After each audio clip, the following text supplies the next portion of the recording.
Assalamualaikum warahmatullahi wabarakatuh. Mohon izin perkenalkan diri, nama saya Davina Yunda dengan NIM 2521036014 dari Prodi Bimbingan dan Konseling.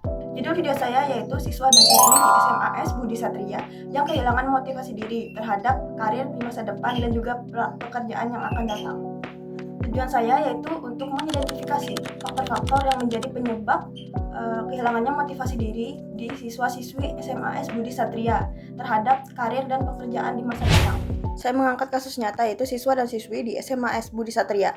Masalah utamanya kehilangan motivasi diri yang mendalam terkait perencanaan karir dan gambaran pekerjaan di masa depan. Ciri yang tampak pada siswa itu yang pertama ada sikap apatis, kurangnya eksplorasi, pesimisme, dan juga penurunan prestasi. Selanjutnya ada latar belakang. Yang pertama ada faktor internal, rendahnya keyakinan diri dan kurangnya pemahaman terhadap potensi diri sendiri.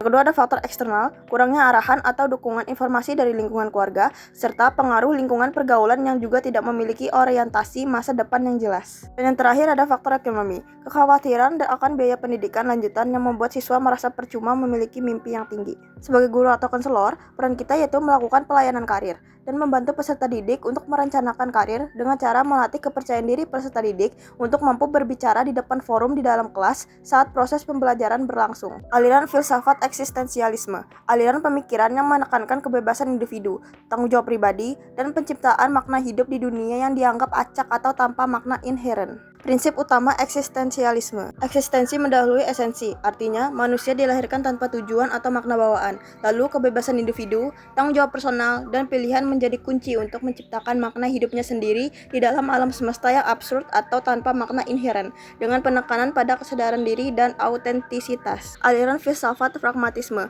Aliran filsafat yang menjadi nilai kebenaran dan nilai suatu berdasarkan kegunaan praktis atau manfaatnya dalam kehidupan nyata, bukan kebenaran objektif atau absurd. Prinsip utama pragmatisme. Kebenaran suatu ide atau teori diukur dari manfaat praktis dan konsekuensi yang dihasilkannya dalam pengalaman nyata, bukan dari kesesuaian dengan realitas abstrak atau dogma tetap, dengan fokus pada pemecahan masalah, pengalaman, dan tindakan konkret untuk mencapai kemajuan dan kehidupan yang lebih baik. Cara memandang peserta didik menurut aliran eksistensialisme. Peserta didik dipandang sebagai individu yang unik, mengeksplorasi potensi diri mereka, menemukan makna hidup, dan bertanggung jawab penuh atas eksistensi serta pilihan hidupnya, bukan sebagai objek pasif. Cara penyelesaian masalah menurut aliran eksistensialisme.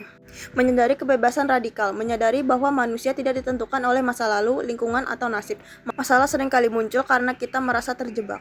Cara memandang peserta didik menurut aliran pragmatisme. Subjek didik bukanlah pribadi yang pasif, ia adalah manusia, makhluk hidup yang bertumbuh kembang dalam interaksi secara aktif dengan lingkungan hidup di sekitarnya. Realitas bagi pragmatisme juga bukan suatu yang mati dan tidak berubah, melainkan suatu yang dinamis dan terus berubah. Cara penyelesaian masalah menurut aliran pragmatisme. John Dewey merumuskan bahwa penyelesaian masalah harus melalui proses ilmiah yang sistematis. Yang kedua, instrumentalisme. Pragmatisme menganggap pikiran dan ide adalah alat instrumen.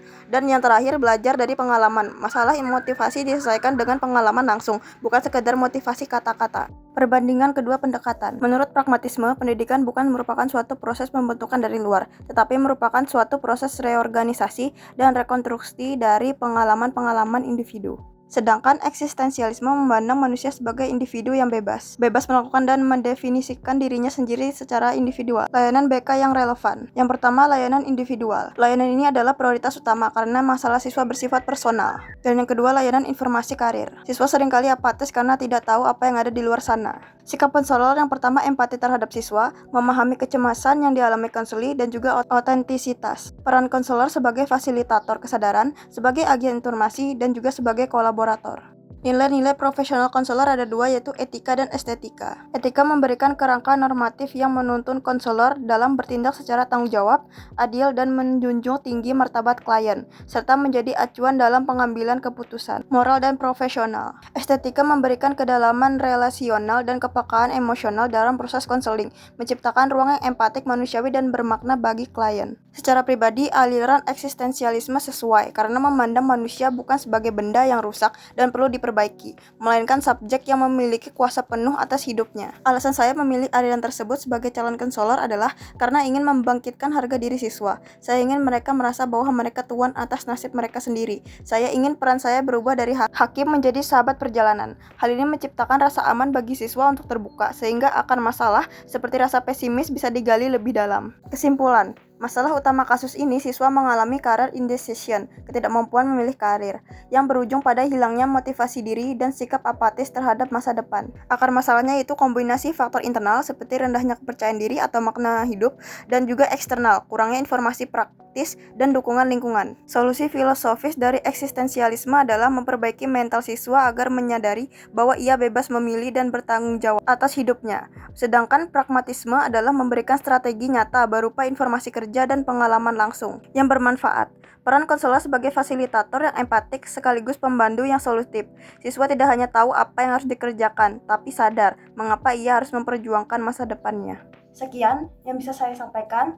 Terima kasih. Wassalamualaikum warahmatullahi wabarakatuh.